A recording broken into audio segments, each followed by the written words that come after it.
Salve, salve, irmãos, amigos internautas. Estamos mais uma vez aqui no estúdio do Umbanda EAD, em nosso programa Umbanda EAD Entrevista, hoje recebendo o nosso irmão Alexandre Takayama, advogado e contabilista e militante da causa, hoje em dia, das mais nobres dentro da nossa comunidade, né? Legalizar os terreiros, organizar juridicamente os terreiros.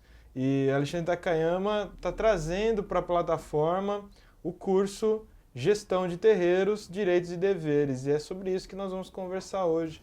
Alexandre, seja muito bem-vindo ao Umbanda EAD Entrevista. Obrigado, Estamos muito contentes com a sua chegada na plataforma, trazendo esse tema tão caro hoje em dia para nós, né? Tão necessário e com a nossa estima de que vai colaborar profundamente nesse processo de organização. Alexandre, o que significa de fato legalizar o terreiro? Bom, o maior problema que nós encontramos hoje dentro das organizações religiosas e principalmente dentro dos nossos terreiros é a falta de uma existência jurídica. Qual é o grande problema? O maior problema é, elas existem de fato e muitas delas, vou dar alguns exemplos. Nós fizemos regularizações de terreiros o ano passado, de terreiros que foram fundados em 1972, 1973. Tá? Um terreiro fundado em 72, ele já tem praticamente, vai chegar aos 50 anos e ele só tem uma existência fática. Ele nunca existiu para o poder público e ele nunca vai legitimar os seus direitos enquanto um agente do terceiro setor. Isso é muito ruim porque ele vai simplesmente fazendo com que a nossa religião ela não demonstre claramente quais são os números dela. Os números hoje de templos regularizados ou de templos existentes, porque regularizar nada mais é do que existir. Ah, mas o templo está devidamente, ele tem as suas giras toda semana, perfeito, mas enquanto ele não tiver um CNPJ para fins de números, tanto do IBGE quanto do poder público em geral, ele não existe. Então é muito importante que essa existência, ou seja, essa certidão de nascimento, vai fazer com que esses templos sejam legitimados. Essa legitimidade vai tornar os templos senhores do direito, ou seja, ele vai poder brigar pelos seus direitos. Por exemplo, um direito que você julga muito importante. Eu acho que hoje, um direito que a Umbanda é muito, muito rica e ela simplesmente está abrindo mão desse direito é da sua história. Nós não conhecemos nenhuma religião que tenha uma data de fundação, por exemplo. A nossa religião tem data e horário de fundação. Nós fomos fundados no dia 15 de novembro de 1908. Perfeito.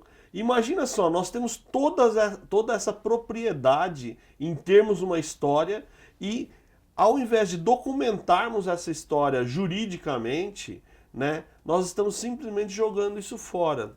Além disso, a hora que nós jogamos isso fora é muito interessante porque nós somos uma religião que utiliza muito, muito, muito ambientes da natureza. Então nós somos os primeiros a serem defensores da natureza.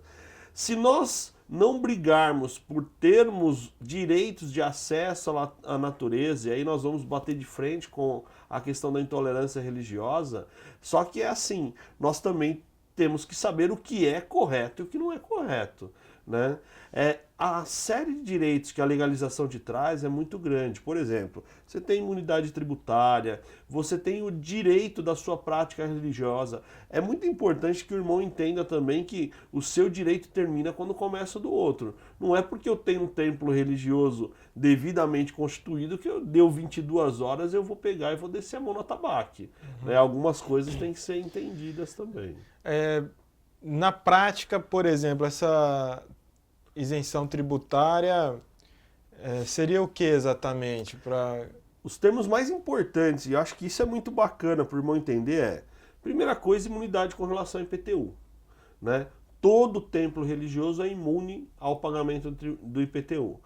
Qualquer templo que esteja onde ele estiver, desde que o contrato de locação ou mesmo o templo, o local, esteja em nome do templo, ele tem direito à imunidade do IPTU, ou seja, ele não vai pagar IPTU. Se ele comprar o novo local, ele não paga ITBI, que é o imposto de transferência pela compra. Que é o que surpreende que é o na que compra de surpreende uma... na compra, né? Porque ninguém está preparado para pagar ITBI. Você paga, né, só o valor do paga o valor do terreno e fala, agora tem mais aqui 2%. É. E é muito interessante porque essa questão de imunidade tributária é muito significativa. Por exemplo, nós utilizamos muitos elementos. Vamos dar um exemplo de um elemento que é muito caro tributariamente, bebidas alcoólicas. Então você tem ali uma pinga ou mesmo uma champanhe, um espumante, vamos colocar desse jeito, eles têm uma carga tributária de 61%. Imagine, você como templo comprar isso, um produto que você paga R$10 passa a custar 4. É muito significativo. Né? E nós simplesmente não estamos exercendo esse direito. A gente abriu mão desse direito e ficamos ali encostados reclamando, né, de eu não tenho, eu não posso, eu não consigo, e isso hoje já não é mais uma verdade. Esse caminho, né, você conseguir então constituir o templo, que é abrir o seu CNPJ, registrar em cartório, que é relativamente simples. Mas como que ele começa a exigir essas isenções? É automático isso? Isso. Basicamente é assim. Uma coisa que tem que ser muito entendida é: uma organização religiosa não é uma associação. Então, junto com a organização religiosa, ele já vem com esse direito. Então, é simplesmente hoje aquela pessoa que se regulariza, não gozar disso, ele está abrindo mão do direito. Ele fala, não, então eu não quero, eu sou amante do governo. Eu sou amante do governo, eu vou apoiar financeiramente, porque é muito interessante que... Vamos dar alguns exemplos mais atrativos, né? Legal, eu tenho ali um templo e o templo vai fazer a aquisição de um veículo. Um veículo tem uma carga tributária de 41%. Pega um veículo de R$30 mil e vê quanto você vai pagar nele. É 41% a menos. Né? Eu tenho certeza que tem templos que não tem essa diferença de custo para manutenção no ano. Né? E é algo simples, basta comprar direto da montadora e falar, sou imune tributariamente. Entende? Então, são questões de cunho prático, efetivo, bastante tranquilos. Outro exemplo bastante interessante que nós utilizamos muito... Mas não se esbarraria com a manobra, né, da concessionária, falar, não posso inventar uma história. Uma coisa interessante é que você não vai falar com a concessionária, né? Você vai falar direto com a montadora. Né? A concessionária ela simplesmente é um representante da montadora. Entendi. Então você entra diretamente em contato com a montadora, fala, olha, eu sou uma entidade imune tributariamente, quero comprar um bem seu. Isso é possível. É possível e todas elas já têm esse caminho bem claro, né, bem pavimentado. Nós só não utilizamos. Quer ver um outro exemplo interessante? É assim, computador. Né? É muito comum, eu quero... fazer uma apresentação, eu quero comprar um kit de computador e data show. Ele tem imunidade tributária. Né? Tem fornecedores já com esse caminho pronto. Né? Outra coisa que é muito interessante, e isso é meio ridículo, porque certamente nós somos a religião que mais compramos instrumentos. Né? Todo instrumento ele já tem um caminho próprio de imunidade tributária. E nós somos a única religião que não utiliza. Isso agora deu para entender por que as igrejas evangélicas têm a melhor bateria, Exato. A melhor guitarra. Exato, porque eles utilizam... Tá mais fácil. Tá fácil, é só chegar lá e falar, olha, sabe aquele que você faz para a igreja evangélica? Então, para mim pode fazer igual, eu sou igual a ela. Né? Então, tributariamente... E é interessante porque você pega hoje, por exemplo, um atabaque ou mesmo um conjunto de percussão, você tira 40% de imposto, se torna muito atrativo. Sim. Muito atrativo. Então vai fazer com que você tenha instrumentos melhores, né? Tenha toda uma pavimentação muito melhor.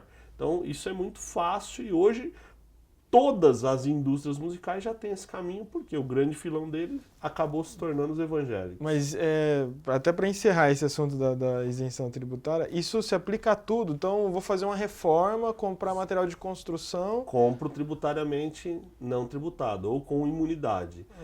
É muito interessante assim, né? Tudo desde que você compre diretamente do fabricante. Vou dar um exemplo de algo que é muito simples, e aí entra muito a questão de volume. Copo de água. sabe? Copo Que plástico. gasta Gasta um muito. absurdo. E ele também tem imunidade tributária. Né? Todos esses itens eu compro com imunidade tributária já pro tempo. Todos. Entendi. Até material de limpeza. Né? É simples, Quer mas... dizer, estamos gastando bastante, poderíamos economizar, Sim, reinvestir em reinvestir. melhorias, né? Claro, com certeza. Às vezes o nosso irmão que está assistindo, ele pensa que a gente foi muito longe, né? Nossa, mas por que que um tempo vai comprar um carro? Por que que vai querer um data show? E vem ao encontro de uma constante conversa que estamos tendo com o público do seguinte: o templo, ele tem que sair do quadradinho, né? Ele Sim. tem que ter uma ação externa na comunidade, ele tem que criar atividades extra-terreiro para se desenvolver enquanto religião mesmo, enquanto estrutura que tem uma importância na comunidade, no seu entorno, né? Se apresentar e mostrar que veio, que a caridade de fato não é somente incorporar o guia, né? A caridade é quando a entidade religiosa ela se volta para a sociedade, ela se volta para a comunidade. E aí entra essas necessidades. Sim. Então é um templo que vai fornecer cursos, por exemplo, vai precisar de um microfone, vai precisar de um computador, vai precisar de um projetor. Amanhã eu conheço templos que mantêm creche. A creche precisa de uma Kombi, né? Precisa de... Exato. Você vai amanhã, um templo vai manter um albergue, por exemplo, vai montar um albergue. Tudo isso aí, aí a gente está falando, isso tem incentivo, são iniciativas pontuais que vêm ao encontro da nossa verdade. Sim. Né? E aí, saber que há esses direitos, e você não faz nada disso também se não está legalizado. Você não né? existe. Porque você só vai fazer gira, no máximo, correndo vários riscos, por exemplo. Exato, O maior risco de não estar legalizado, e é um risco muito, muito claro, é o seguinte: uma vez que você não tem uma documentação de regularidade com relação ao seu templo, de regularidade com relação a você, sacerdote, o que você está fazendo? Nós deixamos muito claro durante o curso o seguinte: você fazer um trabalho com seus amigos dentro da sua casa é uma coisa simples. Então, olha, tem um trabalho. A hora que você abre para o público, e essa abertura para o público é onde começa a realmente existir problema, você não sabe quem vai entrar na sua porta, entende? Você não tem ali alguém fazendo uma seleção e fala, não, olha, esse veio de onde... Ou seja, a partir daquele momento você se tornou um ambiente público. E esse ambiente público está sujeito a uma série de riscos. Quais riscos? Vou dar alguns exemplos bem simples. Você, durante um atendimento, você tem que se cercar ao máximo para que não haja nenhum tipo de ofensa com relação ao consulente, para que não haja nenhum tipo... Vou dar alguns exemplos muito interessantes que já ocorreram na nossa religião, que é o quê? Um guia vai lá e fala, olha, meu filho, tome aqui um chá, né, de camomila. Chá de camomila vai fazer mal para alguém? Não dá barato, né? Isso. Agora, se um determinado guia fala, olha, tome aqui um chá de comigo, ninguém pode. Pronto. Esse cara vai ter um problema. Quem vai responder por esse crime? O sacerdote. Entende? Então, essa existência legitima essa gestão dos seus médios. Sei lá, olha, nós existimos, portanto, né, nós temos algumas regras que devem ser respeitadas. E respeitando essas regras nos traz tranquilidade. Né? E essa tranquilidade vai fazendo com que cada vez o trabalho seja maior, seja mais interessante, motive mais pessoas, atraia mais pessoas. Né? Isso que é o mais interessante. Fora a questão da segurança jurídica. Então a pessoa entra lá, se ela tropeça e se machuca, Exato. pode amanhã alegar qualquer coisa terrível. É muito né? interessante que aí você entra em vários exemplos. Uma coisa que é fundamental nós somos uma religião onde nós temos transe mediúnico. Aquelas pessoas que estão ali durante o trabalho, muitas delas têm uma ideia clara, mas nem todas, do que é um transe mediúnico. Chega um consulente, durante um trabalho de gira, entra, sofre um transe mediúnico e simplesmente roda e cai e bate a cabeça.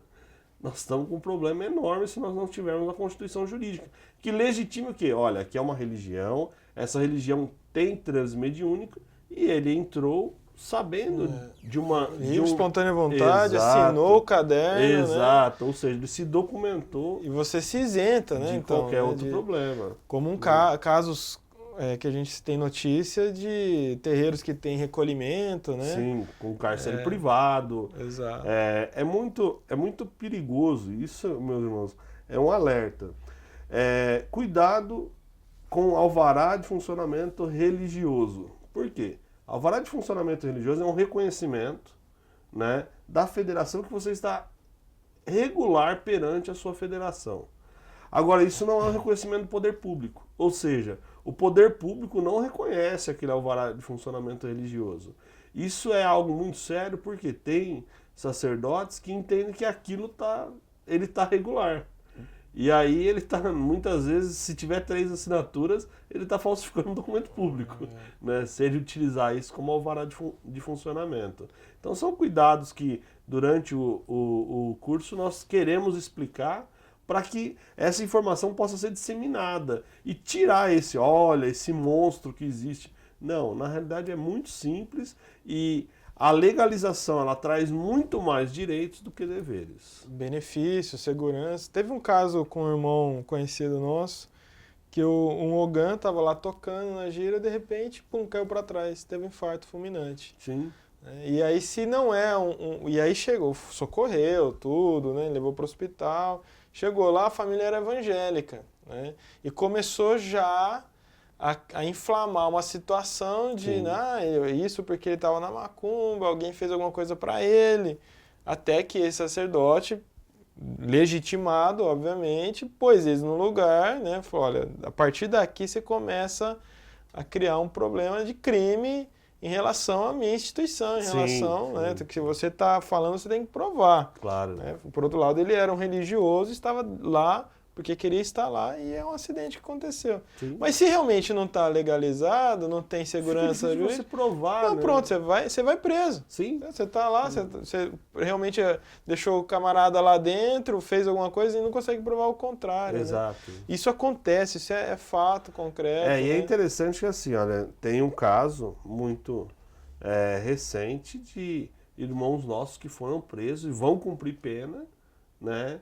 Porque é muito interessante, né? Um caso ridículo, mas vamos supor que você fez um recolhimento, né? Seja para qualquer orixá. Não é uma prática muito... uma macia. E a mãe desse cidadão que está recolhido, ela não compactue com essa ideia, né? Esse caso em questão, além de ter sido feito o recolhimento, foi feito a colocação de um obi, que é aquela incisão feita para a colocação de uma semente. Não é uma prática comum da Umbanda, mas ainda existem templos que fazem. Bom, resultado, chegou a polícia, tinham 4 irmãos cuidando, zelando desse outro irmão que estava recolhido, e eles foram processados por lesão corporal, cárcere privado e formação de quadrilha, porque eles são mais de 4 pessoas. E estão cumprindo pena. É uma coisa triste? É uma coisa triste. Por quê? Porque aí entra a questão documental. Aqui é um templo. Ótimo, me dá a documentação, eu não tenho. Aqui tem um sacerdote. Me dá a documentação, eu não tenho. Então, como que você vai provar que aquilo existe realmente, né? Aquilo pode até existir, muitas vezes você tem um histórico enorme, só que infelizmente nós temos o mau hábito de não documentarmos a coisa. Algumas coisas muito simples, por exemplo, ter uma lista de pessoas que estão adentrando ao seu templo, né? Eu tenho que saber quem está indo lá, né? Um simples aviso, um termo de responsabilidade, olha, não nos responsabilizamos por... Coloque ali o que você não se responsabiliza. Olha, não permitimos... Coloque ali o que você não permite. Que é muito interessante, né? O consulente entrou para um trabalho religioso. Se ele também é médium, né? Se ele não tiver te dado o mínimo de condições de, olha, não permito tal coisa, ou cuidado, ou aceito, basicamente você já resolve muitos dos problemas que possam vir a acontecer.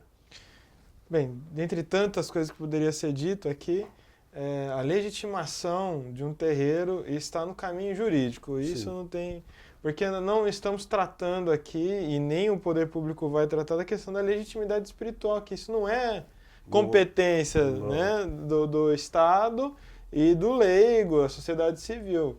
Então, se nós estamos brigando o tempo todo em momento de crise e de intolerância no país, estamos vendo o tempo todo o terreiro sendo invadidos, os nossos irmãos cariocas estão vivendo na carne essa situação muito difícil. Porém, nós estamos gravando hoje essa entrevista, 2 dias atrás, numa cidade próxima aqui de Bauru, um terreiro em Botucatu foi invadido, foi noticiado, um Band EAD noticiou, foi invadido. E a característica da invasão mostra claramente ato de intolerância, porque as imagens tiveram só as cabeças decepadas, as que não tiveram o nariz cortado. Então o vândalo que queria roubar bebida, queria roubar fumo, ou queria apedrejar, ele não teria esse cuidado. A gente sabe disso, né? O que é a mensagem que quer transmitir? Pegar o livro de assinatura, Alexandre, e arrancar as páginas das assinaturas e deixar o livro lá. Então, há uma mensagem subliminar. Não é nem aí. subliminar, mas declarada de intolerância. Dizer, né? Então, está acontecendo. Esse templo, em especial, ele está legitimado. Ele consegue, então, denunciar, ele consegue exigir um respaldo da polícia, do governo, né, para a questão jurídica, tentar achar esse humilhante, tentar criminalizar esse ato. E é fundamental. Agora, se não olha, mas nem sabemos que existia isso daí. E é fundamental também, é o seguinte, esse conhecimento, né, jurídico, ele tem que ser mais arraizado dentro dos templos. Porque é fácil falar, olha, eu estou sofrendo um crime de intolerância religiosa. Muitas vezes o delegado que vai fazer o boletim de ocorrência não sabe como tipificar. Então você tem que ir lá ensinar para ele, falar, olha, tem aqui o crime de intolerância religiosa, você tem que colocar porque declaradamente isso foi. Porque se você começa a abordar lá na origem, já muda todo o conceito, entende? Então isso tem que ser uma briga nossa, porque a briga não vai vir de cima para baixo, tem que vir de nós de baixo para cima. E é isso, estamos sempre nos organizando para melhorar esse nosso panorama. Se nós não somos números, não somos organizados, não conseguimos exigir nada. Então às vezes muito oba-oba, muito falatório, e a coisa não anda porque falta questões básicas na organização da religião, né, de forma geral, que é isso. Então, Takayama, o que o nosso espectador vai encontrar nesse curso? Bom, esse curso está dividido em 4 aulas. Né? A primeira aula nós vamos falar realmente o que é uma organização religiosa e separarmos realmente a organização religiosa das demais associações, explicando claramente como funciona uma e como funciona a outra. A segunda aula nós já entraremos num aspecto que é muito importante e nós temos que acabar com esse estigma que é o quê? Como lidar com dinheiro. Porque dinheiro é algo necessário. Se nós continuarmos com esse estigma que não, dinheiro não funciona. Né? A terceira aula nós vamos falar de projetos, exclusivamente para a elaboração de projetos que possam beneficiar a sua organização religiosa ou a sua associação nesse caso, com recursos que possam tranquilizar o seu dia a dia, tornar o seu dia a dia mais fácil. E por último, né, a última aula nós vamos falar quais são as nossas obrigações e direitos. Por quê? A gestão contábil, a gestão, né, das nossas obrigações legais, ela é muito simples, né? Só que nós também temos que saber quais são. E sabendo quais são, torna-se o trabalho muito mais fácil. Muito bem. Muito obrigado, Alexandre. Agradeço, desejamos uma excelente experiência nesse curso. Seja bem-vindo. Você também a esse curso. Multiplique essa ideia, divulgue isso. Vamos aprender o caminho das pedras nessa oportunidade para a legalização, legitimação de um terreiro ou de uma instituição umbandista. Eu vou ficando por aqui, agradecendo mais uma vez a sua audiência, pedindo que Oxalá nos abençoe e nos ilumine sempre. E fique atento, veja o link aí na descrição do vídeo, entre no nosso site, nossa fanpage, acompanhe para você não perder a data de mais esse curso na plataforma Banda EAD. Saravá, axé e até lá!